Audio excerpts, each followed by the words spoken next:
Hello and welcome to life line. ఈరోజు life లైన్లో మనం మాట్లాడుకోబోతున్న టాపిక్ స్పోర్ట్స్ ఇంజురీస్, వాటి ప్రివెన్షన్, ట్రీట్మెంట్ విధానాలు ఏ విధంగా ఉంటాయో మనకి వివరించడానికి డాక్టర్ ఆర్ఏ పూర్ణచంద్ర తేజస్వి గారు, senior orthopaedic surgeon and sports medicine specialist, Yashoda hospital నుండి జాయిన్ అవుతున్నారు. టీవీ9 స్టూడియోలో ఆయన ఉన్నారు. వారిని అడిగి మరిన్ని విషయాలు తెలుసుకుందాం. Hi sir, good afternoon. Good afternoon అండి. Very happy to be here. ఈరోజు మనం స్పోర్ట్స్ ఇంజురీస్ గురించి మాట్లాడదాం. అది ఎట్లా అవుతాయి, ఏంటి most common type sports injuries, దాన్ని ఎట్లా అవాయిడ్ చేయాలి, అయినప్పుడు ఎట్లా ట్రీట్మెంట్ చేయాలనే దాని గురించి మాట్లాడదాం. And looking forward to your questions. అసలు స్పోర్ట్స్ ఇంజరీస్ అంటే ఏంటి చెప్పండి సార్. ఫస్ట్ మీరు అడిగిన క్వశ్చన్కి ఫస్ట్ నేను ఇది క్లియర్ చేస్తాను, ఎందుకంటే ఈరోజు స్పోర్ట్స్ ఇంజురీస్ అని మనం ఇద్దరం ఒక 50 టైమ్స్ రిపోర్ట్ చేస్తాం. స్పోర్ట్స్ ఇంజురీస్ అంటే ఇది ఓన్లీ స్పోర్ట్స్ ఆడే వాళ్ళలో అయ్యేది కాదు. స్పోర్ట్స్ అంటే మనం ఏమనుకుంటాం, ఓన్లీ క్రికెట్, ఫుట్బాల్ ఇట్లాంటి గేమ్స్ ఆడేటప్పుడే అయ్యేది స్పోర్ట్స్ ఇంజురీసా? కాదు. ఈరోజు మనం అందరం యాక్టివ్ ఉండాలని కోరుకుంటాం. జాగింగ్ చేయొచ్చు, లేకపోతే కొంతమంది వీకెండ్ వారియర్స్, అదే అంటే సాటర్డే సండే ఆడినప్పుడు ఏదన్నా స్ప్రెయిన్స్ కానీ అయినప్పుడు, లేకపోతే జిమ్కి వెళ్ళినప్పుడు ఏదన్నా చిన్న చిన్న దెబ్బలు తగిలినప్పుడు అయ్యేది, ఈ అన్ని స్పోర్ట్స్ ఇంజురీస్ అంటాం మనం. ఇది ఏదైనా అవ్వచ్చు. మనం యాక్టివ్గా ఉండేటప్పుడు అయ్యే ఇంజురీస్ని నార్మలీ మనం స్పోర్ట్స్ ఇంజురీస్ అని అనబడతాం. ఎలా ఉంటాయి సార్, అంటే టైప్స్ ఎలా ఉంటాయి, వాటిలో ఏమైనా టైప్స్ ఉంటాయా, కాజెస్ ఏంటి అంటే ఏం చెప్తారు? లక్కీగా మనకయ్యే 95 to 98% అయిన ఇంజురీస్ మనకి చాలా common types of sports injuries ఉంటాయి. ఇవేంటివి? స్ప్రెయిన్స్ అంటే మనకి జస్ట్ నడుచుకొని పోయేటప్పుడు కొంచెం కాలు తిరిగినప్పుడు, కాలు బెనికినప్పుడు అయ్యే ఇంజురీస్ని మనం స్ప్రెయిన్స్ అంటాం. ఇది మోస్ట్ 95 to 98% అయిన ఇంజురీస్లో ఇది ఒక టైప్ ఆఫ్ ఇంజురీ. వేరేది మనం లిగమెంట్ స్ప్రెయిన్ అంటాం, లేకపోతే లిగమెంట్ స్ట్రెయిన్ అంటాం. అంటే పోయేటప్పుడు మోకాలు సడన్గా నొప్పి వచ్చింది, మోకాల్లో ఒక సౌండ్ వచ్చింది. చాలామంది పేషెంట్స్ వస్తారు, డాక్టర్ నేను పరిగెత్తేటప్పుడు సడన్గా క్లిక్ అనే సౌండ్ వచ్చింది. దీన్ని కూడా మనం స్ప్రెయిన్స్ అంటాం. ఇది కూడా ఇవన్నీ common types sports injuries. Sprains కానీ, లేకపోతే జాయింట్ స్వెల్లింగ్ అవ్వటం కానీ, ఈ ఒక రకమైన స్పోర్ట్స్ ఇంజురీస్. బట్ నేను చెప్పినట్టు ఫార్చునేట్లీ 95 to 98% ఇట్లాంటివి ఉంటాయి. కొన్ని సీరియస్ స్పోర్ట్స్ ఇంజురీస్ అంటే ఏంటివి? సడన్గా వెళ్ళేటప్పుడు, మనం క్రికెట్ ఆడేటప్పుడు బాల్ పట్టడానికి డైవ్ కొట్టినప్పుడు మన షోల్డర్ దెబ్బ తగిలినప్పుడు షోల్డర్ జాయింట్ బయటికి రావటం, దీన్ని డిస్లొకేషన్ అంటాం. లేకపోతే మనం రొటేటర్ కఫ్ టేర్స్ అంటే షోల్డర్లో మనకు ఉండే కండరాలు తెగిపోవటం, ఇది ఒక రకమైన స్పోర్ట్స్ ఇంజురీస్. ఇది షోల్డర్లో అయ్యే ఇంజురీస్. అట్లనే మనం ఏసీఎల్ ఇంజురీస్ అంటాం, అంటే మోకాల్లో ఇది మోస్ట్ కామన్లీ మనం ట్విస్టింగ్, ఏదైనా స్పోర్ట్లో మనం కాలు తిరిగినప్పుడు ఇంజురీస్ అయ్యే లిగమెంట్ ఇంజురీస్, ఇది ఒక రకమైన స్పోర్ట్స్ ఇంజురీస్. ఇంకా సీరియస్ స్పోర్ట్స్ ఇంజురీస్ అంటే బోన్స్ ఇరగటం, ఒకరిపైన ఒకరు పడినప్పుడు, లేకపోతే మనం టోటల్ ఎక్కువ దెబ్బ అంటే ఎక్కువ ఫోర్స్ అయినప్పుడు అయ్యే ఇంజురీస్, అప్పుడు బోన్స్ ఫ్రాక్చర్ అవుతాయి. ఇది కూడా serious types of sports injuries అంటాం. ఈ సీరియస్ టైప్స్ అంటే ఖచ్చితంగా వాళ్ళు డాక్టర్ని విజిట్ చేస్తారు, వెళ్తారు, పెయిన్ ఉంటుంది కాబట్టి. ఇంతకుముందు మీరు చెప్పారు కదా, సౌండ్ వస్తుంది నడిచినప్పుడు ఏదో టక్ మనీ అని. అవి పెయిన్లెస్గా ఉంటే కనుక అప్పుడు కూడా వెళ్ళాలంటారా డాక్టర్ గారి దగ్గరికి, లేదంటే అవి నార్మల్గా సెట్ అయిపోతుందంటారా? అగైన్ మనకి this is all depends on our awareness అండి. 95 to 98% నేను చెప్పినట్టు most of these injuries are very less severe. కొన్ని వార్నింగ్ సైన్స్ ఉంటాయి, మనం ఎప్పుడు డాక్టర్ దగ్గరికి వెళ్ళాలి, లేకపోతే మనం ఎప్పుడు దానికి తగిన ట్రీట్మెంట్ తీసుకోవాలి. సో ఈ వార్నింగ్ సైన్స్ అనేవి మనకు తెలుసుకుంటే మంచిది. వార్నింగ్ సైన్స్ అంటే ఏంటి? మనకు పడిన వెంటనే అసలు ఒక ముందు కాలు అడుగు కూడా వేయలేకపోతే ఇది ఒక సీరియస్ అని మనం అనుకుంటాం. చెయ్యి అసలు ఎత్తలేకపోవటం, ఒక గేమ్ ఆడుతున్నప్పుడు, లేకపోతే జిమ్ చేస్తున్నప్పుడు, లేకపోతే జాగింగ్ చేస్తున్నప్పుడు నెక్స్ట్ ఇంకొక అడుగు కూడా వేయలేకపోవటం అంటే సంథింగ్ ఈజ్ సీరియస్. మనకి ఆ నొప్పి ఎక్కువ శాతం ఉంటే we have to consider that injury as serious, and మనము డాక్టర్ని, లేకపోతే అక్కడ ఎవరైనా ఫ్యామిలీ ఫిజిషియన్ని, లేకపోతే సమ్ అదర్ పర్సన్ హెల్ప్ తీసుకోవాల్సి ఉంటుంది. లిగమెంట్ ఇంజురీనో లేకపోతే ఈ స్పోర్ట్స్ ఇంజురీ అనేది జరిగినప్పుడు వెంటనే చేయాల్సింది ఏంటంటే ఏం చెప్తారు? సో ఫస్ట్ ఏంటంటే మన బాడీకి మనం రెస్పెక్ట్ ఇవ్వాలి. అది ఇంజురీ అయినప్పుడు వెదర్ ఆ ఇంజురీ సీరియస్ ఉందా అని మనకి తెలిసిపోయింది. ఎంత కామన్ పర్సన్ అయినా కూడా మనకి తెలిసిద్ది. అది సీరియస్ అనిపిస్తే, నొప్పి ఎక్కువగా ఉంటే దాని నుంచి we have to stop doing that activity. అంటే ఆ యాక్టివిటీని చేయటం ఆపేసేయాలి. ఫర్ ఎగ్జాంపుల్ ఒక గేమ్ ఆఫ్ క్రికెట్ ఆడుతున్నా, లేకపోతే ఒక గేమ్ ఆఫ్ ఏదైనా వేరే షటిల్ బ్యాడ్మింటన్ ఆడుతున్నా కూడా మనకి నొప్పి అనిపిస్తే మనకు ఆ గేమ్లో ఉండటం వల్ల మనకు ఆ నొప్పి తెలియకుండా మనం ఆడే ఛాన్సెస్ చేస్తాం. అట్లా చేసినప్పుడు ఆ ఇంజురీ సీరియస్ అయ్యే అవకాశం ఉంటుంది. సో అయినప్పుడు ఏం చేయాలి? ఫస్ట్ థింగ్ ఇస్ మనం ఏదైనా రైస్ అంటాం, RICE. ఆర్ అంటే రెస్ట్. ఏదైనా ఇంజురీ, స్పోర్ట్స్ ఇంజురీ అయితే ఫస్ట్ కాంపోనెంట్ ఇస్ రెస్ట్, అంటే చేసే యాక్టివిటీని ఆపండి. Next one is ice.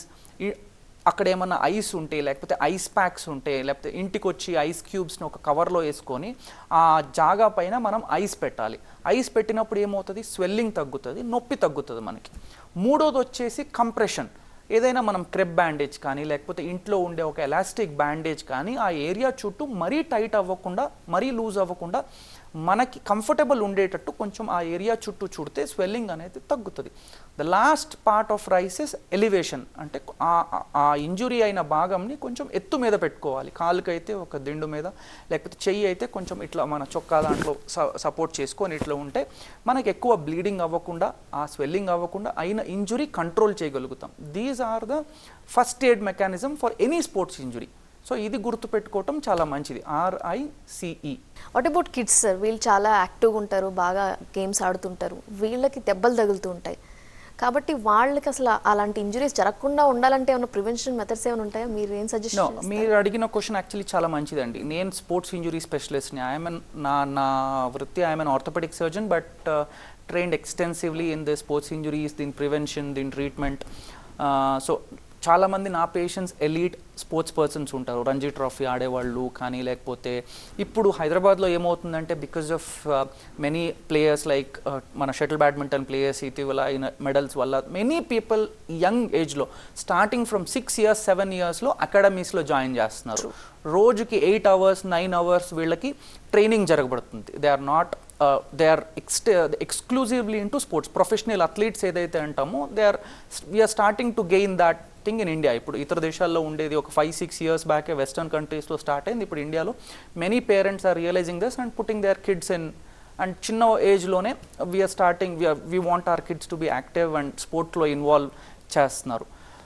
ఇది ఏంటంటే మనకి first what we are lacking is నేను ఇప్పుడు కెనడాలో పనిచేసినప్పుడు, జర్మనీలో పనిచేసినప్పుడు ద యంగ్స్టర్స్ ఉన్నప్పుడు దే క్వాంటిఫై దేర్ మజిల్స్ ఏది స్ట్రాంగ్ ఉన్నాయా, ఆ పర్టికులర్ కిడ్లో ఏమన్నా దోషాలు ఉన్నాయా లేకపోతే మజిల్స్ వీక్ ఉన్నాయా అని ఆ కిడ్కి ఏదైతే గేమ్లో మనకి ట్రైన్ చేస్తే he will become an expert in that. లేకపోతే ఇంజురీ ప్రివెన్షన్ ప్రోగ్రామ్స్ అని చేసి then they put the kid into particular sports. ఇక్కడ అవి ఇంకా లేవు కాబట్టి ఇట్ ఈస్ వెరీ ఇంపార్టెంట్. మనం ఏదైనా కిడ్స్ని మన పిల్లల్ని గేమ్స్కి పంపించినప్పుడు వాళ్ళని వార్మప్ అంటాం. It is always important to start a game.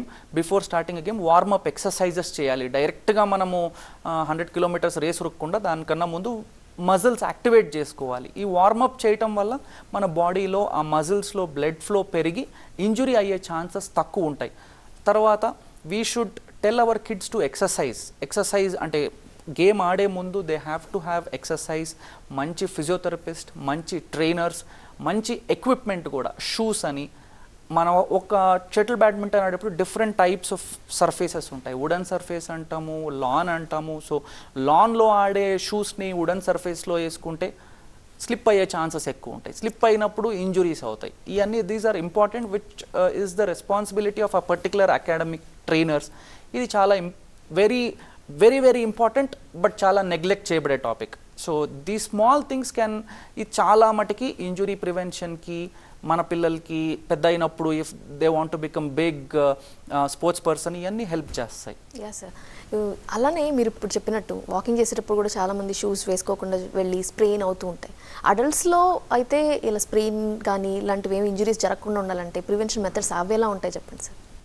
Again ఎందుకు ఇంజురీస్ అవుతాయి అనే దానికి మనం అర్థం చేసుకోవాలి దాన్ని ఎట్లా ప్రివెన్షన్ అవుతాయి అని. ఇంజురీస్ అయ్యేది మనము ఆ గేమ్కి మనం యూజ్డ్ కాకపోతే, నెంబర్ 2 ఇంప్రాపర్ ఎక్విప్మెంట్ అంటే మనం చాలా అవ్వచ్చు. షూస్ కాడించి మనం ఆడే ఫర్ ఎగ్జాంపుల్ ర్యాకెట్ స్పోర్ట్స్లో అంటే టెన్నిస్, షటిల్ బ్యాడ్మింటన్ ఇట్లాంటి స్పోర్ట్స్లో ఆ వెయిట్, ఆ పేషెంట్ ఆ పర్సన్ వెయిట్కి తగబడిన మనం ర్యాకెట్ కానీ ఎక్విప్మెంట్ కానీ ఇవ్వాలి. సో ఇంప్రాపర్ ఎక్విప్మెంట్ వాడినప్పుడు అరిగిపోయిన షూస్ వాడితే, లేకపోతే ఫుట్వేర్ వేసి నేను 10 kilometer మ్యారథాన్ వెళ్తానంటే కుదరదు అట్లా. So whatever improper equipment కూడా ఒక రీజన్. దెన్ తర్వాత నేను ఇంకోటి చెప్పాను మీకు, lack of pre warmup exercise. గేమ్స్కి వెళ్ళే ముందు జస్ట్ బాడీని స్ట్రెచ్ చేయకుండా మనం ఎన్నోసార్లు because of our busy day 20 days తర్వాత ఫ్రెండ్స్ పిలిచారని ఒక గేమ్ ఆడటానికి వెళ్తాం. సో ఆడినప్పుడు ఏమవుతుంది, మన మజిల్స్ యూజ్ లేవు. మన muscles are not used to that flexibility because we are working in 9 to 5 in the office. సడన్గా సండే వెళ్ళి నేను బీచ్లో జంప్ చేస్తాను లేకపోతే వాలీబాల్ ఆడుతాను అన్నప్పుడు ఆ muscles are not used to that stretching. So అట్లాంటప్పుడు ఏమవుతుంది, ఆ బాల్ కొట్టడానికి చేయెత్తినప్పుడు అని సౌండ్ వస్తుంది ఇక్కడ. సో అవన్నీ అవాయిడ్ చేయాలంటే చిన్న చిన్నవి మనం స్ట్రెచ్చింగ్ చేసుకోవాలి. 10 minutes, yes. That is also మనం చేస్తే that is also as enjoyable as the actual game. But అది చేయటం వల్ల we can avoid these injuries and మా దగ్గరికి రావటం అవాయిడ్ చేయొచ్చు. సార్ వాకింగ్ చేస్తున్నప్పుడు కానీ జాగింగ్ చేస్తున్నప్పుడు కానీ షూస్ మస్ట్ అంటారు, ఎందుకంటారు? మనకు ఒకటి కామన్ సెన్స్ అండి, మన ఇంట్లో మన ఫ్లోర్ ఎట్లుంటుంది అనేది మనకు తెలుసు.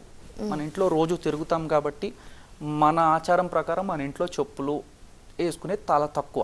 ఎందుకంటే వీ నో ఎక్కడ ఏముంది ఎక్కడ అడ్డం ఉంది అనేది. బట్ ఇప్పుడు మన రోడ్లో వెళ్ళి ఇప్పుడు కేబీఆర్ పార్క్ చుట్టూ నేను రౌండ్ చేయాలంటే ఐ డోంట్ నో ఎక్కడ రాయి ఉందని తెలియదు, ఎక్కడ అన్ఈవెన్ సర్ఫేస్ ఉందని తెలియదు. అండ్ అందుకని దాని ప్రొటెక్షన్కి మన షూస్ వేసుకోవటం always better. It will prevent further injuries. ఇంకోటి ఇట్ ఈస్ ఆల్వేస్ బెటర్ ఇప్పుడు దాకా అయిన ఇంజురీస్కి nice cushioning to the sole will prevent ఈ ప్లాంటార్ ఫేషియైటిస్ లాంటివి. తర్వాత నీ షూ కుషనింగ్ ఉంటే మనకి it is not only about the sole, ఆ ప్రెషర్ ఎక్కువ పడితే ఇట్ కెన్ ఎఫెక్ట్ జాయింట్స్, దానిపైన కూడా నీ జాయింట్స్ ఎఫెక్ట్ అవ్వచ్చు, హిప్ జాయింట్ ఎఫెక్ట్ అవ్వచ్చు. So it's always better to wear shoes when you are going for long runs. 5 kilometers 6 kilometers వెళ్ళినప్పుడు it is always better to wear right footwear. Right footwear again need not be 10,000 అవ్వాల్సిన అవసరం లేదు, 20,000 అవ్వాల్సిన అవసరం లేదు.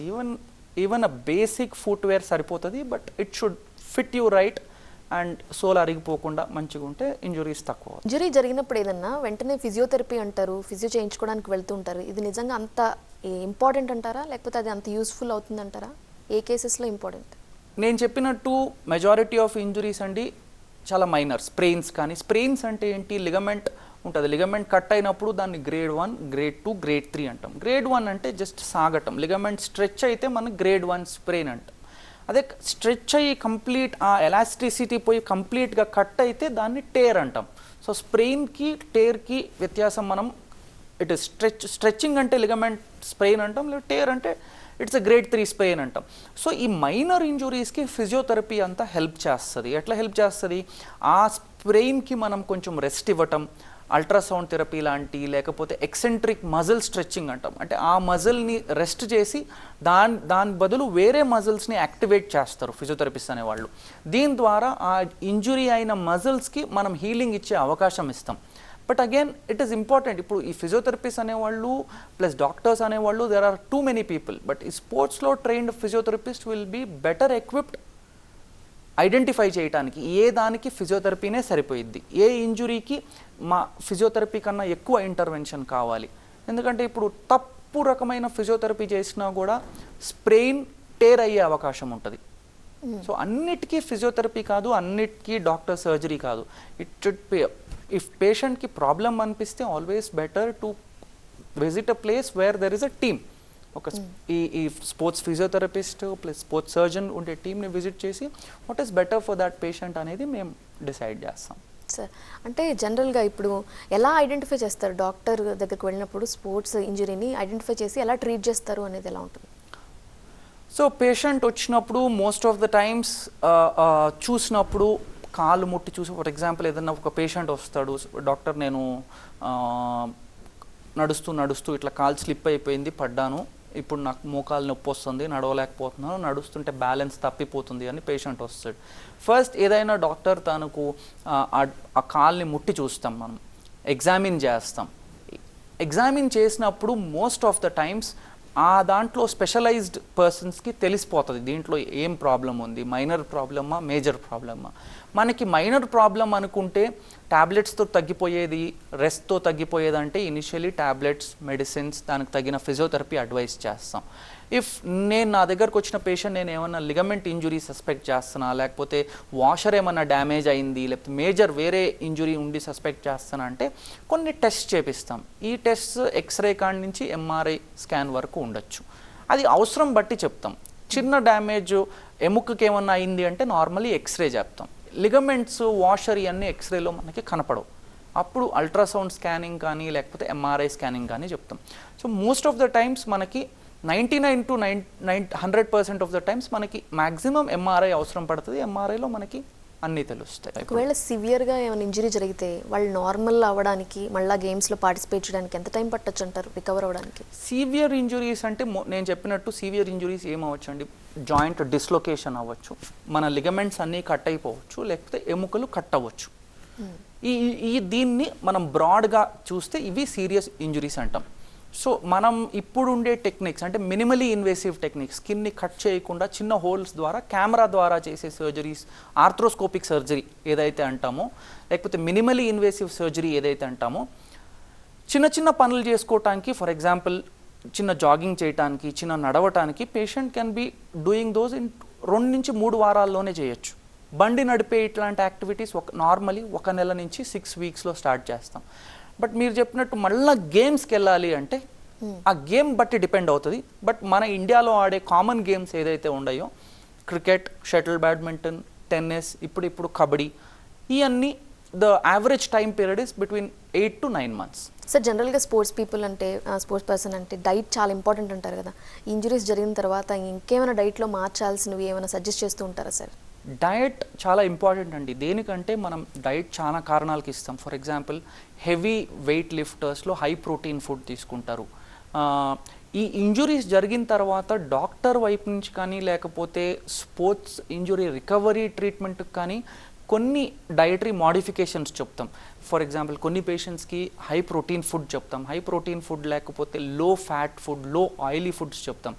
దీని ద్వారా తగిలిన దెబ్బ, మేము చేసిన సర్జరీ వల్ల తగిలిన ఎఫెక్ట్ తక్కువ టైంలో రికవర్ అవడానికి, దానికి స్పోర్ట్స్ డయట్ స్పెషలిస్ట్ అని ఉంటారు, వాళ్ళు సజెస్ట్ చేస్తారు. సో ఇప్పుడు ఫర్ ఎగ్జాంపుల్ వచ్చేసి నేను కెనడా నుంచి వచ్చి 2 years అవుతుంది. 2 years నుంచి నేను యశోద హాస్పిటల్స్కి పనిచేస్తున్నా. ఇప్పుడు మా యశోద హాస్పిటల్స్లో వీ హ్యావ్ అ టీమ్. నా కాడి నుంచి there is sports physiotherapists, rehabilitation specialist, తర్వాత diet specialist. So after my treatment I send them to rehabilitation. వాళ్ళు correct course of correct physiotherapy suggest చేస్తారు, పేషెంట్ ఏమేమి ఎక్సర్సైజ్ చేయాలని సజెస్ట్ చేస్తారు. దెన్ డయట్ ఏమేమి డయట్ తీసుకోవాలి, హై ప్రోటీన్ ఫుడ్ తీసుకోవాలా, ఈ particular patient first 2 weeks high carbohydrates ఇవ్వాలా, 2 weeks తర్వాత ఏమి ఇవ్వాలి, లో ఫ్యాట్ ఫుడ్ ఇవ్వాలా అనేది దే విల్ డిసైడ్. సో దీని ద్వారా ఏంటంటే 1 person, నేను ఒక్కడనే అన్నీ చేయలేను. సో ఈ టీమ్ ఉండటం వల్ల we can give best possible care to నా పేషెంట్స్ కానీ లేకపోతే స్పోర్ట్స్ పేషెంట్స్కి కానీ. యా సార్, మీరు టీం అంటున్నారు. జనరల్గా ఏదైనా ఇంజరీ జరిగిందనుకోండి, ఒక ఆర్థోపెడిక్ సర్జన్ దగ్గరికి వెళ్తారు. వాళ్ళు టోటల్గా ట్రీట్ చేయగలుగుతారా కంప్లీట్గా, లేకపోతే మీరేం చెప్తారు? నేను ఆర్థోపెడిక్ సర్జన్ అండి. నేను ఇప్పుడు this is age of super specialisation. మనకి ఏమన్నా జ్వరం వస్తే ఇన్ఫెక్షియస్ డిసీజెస్ స్పెషలిస్ట్ అంటాం, లేకపోతే ఏదన్నా గుండెలో నొప్పి వస్తే కార్డియాలజిస్ట్ అంటాం. ఇదే 10 years back we would all go to a physician దగ్గరికి వెళ్ళేవాళ్ళం. ఇప్పుడు చిన్న ఆర్గన్స్, లివర్ స్పెషలిస్ట్ ఉన్నారు, లేకపోతే వేరే అన్ని ఆర్గన్స్కి అన్ని స్పెషలిస్ట్ ఉన్నారు. ఇప్పుడు స్పోర్ట్స్ సర్జన్ అనేది ఆర్థోపెడిక్స్ చేసిన తర్వాత స్పెషలైజ్ చేసేదాన్ని స్పోర్ట్స్ సర్జన్ అంటాం. ఇప్పుడు జాయింట్ రిప్లేస్మెంట్ సర్జన్స్ ఉంటారు. జాయింట్ రిప్లేస్మెంట్ అంటే ఆ పూర్తిగా అరిగిపోయినప్పుడు మార్పిడి చేసే దాంట్లో specialist. Orthopaedic surgeon can definitely మీరు చెప్పినట్టు ఐడెంటిఫై చేయొచ్చు, ట్రీట్మెంట్ చేయొచ్చు. But when a super specialist is available who is exclusively trained and more important sports surgeon ఉన్న చోట్లలో there is a team always. నేను చెప్పినట్టు స్పోర్ట్స్ ఫిజియోథెరపిస్ట్ ఉంటారు, sports return to sports trainers ఉంటారు, తర్వాత డయట్ అడ్వైస్ చేసే వాళ్ళు ఉంటారు. సో ఇవన్నీ ఉన్నప్పుడు the patient is getting a entire package లాగా. He is getting best possible care and this is more important. My thought, నేను ఎట్లా ఆలోచిస్తాను అనేది జనరల్ ఆర్థోపెడిక్ సర్జన్ ఆలోచించేదానికన్నా చాలా డిఫరెంట్గా ఉంటుంది. But any time a qualified orthopaedic surgeon can always deal with sports injuries. But ఈరోజు మనం సూపర్ స్పెషాలిటీ కోరుకున్నప్పుడు the sports surgeon is always more qualified to deal with sports injuries. Yeah sir, ఒక final question sir. అంటే ఇప్పటి వరకు మనం sports person గురించి, స్పోర్ట్స్లో ఉన్న వాళ్ళకి ఇంజరీస్ అయితే మాట్లాడాం కదా sir. All of a sudden ఇంతకుముందు మీరు చెప్పినట్టు వెళ్ళి వాకింగ్ చేయడమో, గేమ్ ఆడడమో, అలానే ఇప్పుడు జిమ్కి వెళ్తుంటారు, వాళ్ళకి స్ప్రెయిన్స్ అవుతుంటాయి, వాళ్ళకి డిస్లోకేట్ అవ్వచ్చు, హెవీ వెయిట్స్ ఒక్కసారిగా తీయాలనుకుంటారు. వీళ్ళ గురించి మీరు ఏమైనా సజెస్ట్ చేస్తారా? ఎలా చేయాలి, ఎలా స్టార్ట్ చేయాలి? నేను ఫస్ట్ రోజు చెప్పానండి, 95% నా పేషెంట్స్ వచ్చే వాళ్ళల్లో ఇట్లనే ఇంజరీస్ అయిన వాళ్ళు ఎక్కువ. చిన్న జిమ్కి వెళ్ళినప్పుడు కానీ లేకపోతే వీకెండ్ వారియర్స్ ఎప్పుడో ఒకసారి వెళ్ళి ఆడినప్పుడు కానీ అయ్యే ఇంజురీస్ ఎక్కువ. మోస్ట్ ఆఫ్ ద టైం వీళ్ళకి వాళ్ళే ట్రీట్మెంట్ చేసుకోవచ్చు నేను చెప్పిన పద్ధతిలో. RICE, rest, ice, compression, elevation. ఏదైనా నొప్పి ఉన్నప్పుడు పారాసిటమాల్ ట్యాబ్లెట్ కానీ లేకపోతే బ్రూఫిన్ ట్యాబ్లెట్ కానీ ఒక 2-3 రోజులు వేసుకొని చూడొచ్చు. అంటిల్ అన్లెస్ కొన్ని సీరియస్ సైన్స్ ఉంటాయి. సీరియస్ సైన్స్ ఉంటే మనకు ఆటోమేటిక్గా తెలిసిపోయింది, అప్పుడు డాక్టర్ని విజిట్ అవ్వచ్చు. లేకపోతే ఇమ్మీడియట్గా డాక్టర్ని విజిట్ అవ్వాల్సిన అవసరం లేదు. 2-3 రోజులు రెస్ట్ తీసుకొని మోస్ట్ ఆఫ్ ద టైమ్స్ తక్కువైపోతాయి. తక్కువ కాని అంశంలో దెన్ డాక్టర్ని విజిట్ చేసి డాక్టర్ చెప్పిన అడ్వైస్ ప్రకారం ఫాలో చేయాలి. బట్ ఇంజురీ అయితే ఈ కాలంలో ఇప్పుడు హార్ట్ తీసి ఇంకొక పేషెంట్కి హార్ట్ ట్రాన్స్ప్లాంట్ చేసే కాలంలో these injuries are nothing. Every patient can get back to normal. తను చేసే అన్ని he can do everything that he likes to do, wishes to do. Correct treatment చేసి కరెక్ట్ ఐడెంటిఫై చేస్తే patients can do everything. Yeah sir, but ఏంటంటే heavy weights వాడుతున్నప్పుడు రీసెంట్గా మనం కొన్ని ఇన్సిడెంట్స్ చూస్తున్నాం. హెవీ వెయిట్స్ లిఫ్ట్ చేస్తున్నప్పుడు ఒక్కసారిగా హార్ట్ అటాకో లేకపోతే ఫంక్షనింగ్ స్టాప్ చేయడమో ఇలా జరుగుతుంది కదా, ఎందుకంటారు? వీళ్ళు ఎలాంటి జాగ్రత్తలు తీసుకోవాలంటారు వెయిట్స్ లిఫ్ట్ చేస్తున్నప్పుడు? నో, ఇది మీరు చెప్పింది ఎగ్జాక్ట్లీ కరెక్ట్. ఆల్వేస్ మనకి మన ఎఫెక్ట్ ఏంటి, మన స్ట్రెంగ్త్ ఏంటి అనేది అర్థం చేసుకోవటం చాలా ఇంపార్టెంట్. ఒకేసారి నేను చెప్పా ఇంతకుముందు కూడా, ప్రీ వార్మప్, మనం ఎక్సర్సైజ్ చేసే ముందు వార్మప్ అనేది చాలా చాలా ఇంపార్టెంట్. ఆ 5 minutes లేకపోతే 3 to 4 minutes మనం దానికి కేటాయించాలి. మనం మజిల్స్ స్ట్రెచ్ చేయడానికి దానికి కేటాయిస్తే ఏమైందంటే, మనం ఫర్ ఎగ్జాంపుల్ మీరు చెప్పినట్టు వెయిట్ లిఫ్ట్ చేస్తున్నాను నేను. వెయిట్ లిఫ్ట్ చేసేటప్పుడు ఒక 2 minutes నా హ్యాండ్ని కానీ నా షోల్డర్ని కానీ స్ట్రెచ్ చేస్తే బ్లడ్ ఫ్లో దానికి యాక్టివేట్ అయ్యిద్ది. అప్పుడు నాకు వేరే నా హార్ట్ పైన కానీ లేకపోతే వేరే ఆర్గన్స్ పైన స్ట్రెస్ ఎక్కువ పడదు. నేను ఒకేసారి వెయిట్ లిఫ్ట్ చేస్తే ఏమవుతుంది, హార్ట్ నుంచి మనకి బ్లడ్ రష్ అయ్యిద్ది, బ్లడ్ పంప్ అయ్యిద్ది ఎక్కువ. ఆ పంప్ అయినప్పుడు హార్ట్ పైన స్ట్రెస్ పడి ఆ పేషెంట్కి హార్ట్లో ఏమన్నా ఇబ్బంది ఉన్నట్టయితే ఒకేసారి that will come out as a heart attack కానీ అట్లా. సో మన స్ట్రెంగ్త్ ఏంటి, మనం ఎప్పుడు స్ట్రెస్ అవ్వకూడదు ఒకేసారి. We have to get the body to know our strength and then దాని ప్రకారం మనం చేసుకోవాలి. Thank you sir. ఈరోజు స్పోర్ట్స్ ఇంజురీస్ అంటే ఏంటి, ఎవరెవరికి ఎక్కువ వస్తున్నాయి, బట్ ట్రీట్మెంట్స్ ఏంటి, ప్రివెన్షన్ కూడా చెప్పినందుకు thank you so much sir. Thank you అండి. సో ఇది వాళ్ళ లైఫ్ లైన్. చూస్తూనే ఉండండి TV9.